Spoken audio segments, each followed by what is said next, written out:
Пилингті не үшін қолданады? Пилинг ол біздің терімізде тереңнен тазалап, бетіміздегі өлі қабыршықтарды алып түсетін өнім.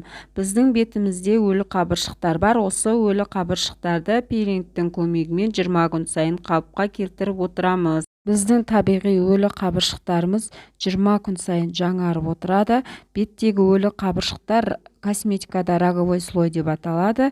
Сол табиғи процеспен бірге жүреміз. Одан жиі қолданып кететін болсақ, защитный барьерімізді құртамыз. Өлі қабыршықтарды пилингтің көмегімен алған соң келесі косметикалық өнімдер дұрыс жұмыс жасайтын болады. Қазір мен сіздерге пилингті қалай қолдану керектігін көрсететін боламын. Пилингтің аз ғана мөлшерін алып, бетімізге жағамыз. 1-2 секундтан кейін өзі видеода көріп тұрғаныңыздай кір сияқты езіліп шығатын болады.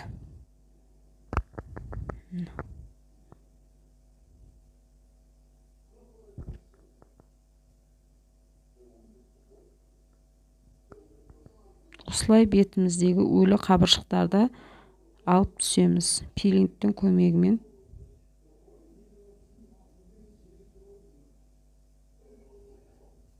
Бөлме температурасында тұрған жылы сумен бетімізді жуып тастаймыз. Бетіміз тап-таза болып шықты. Өлі қабыршықтарды пилингтің көмегімен алған соң келесі косметикалық өнімдер дұрыс жұмыс жасайтын болады.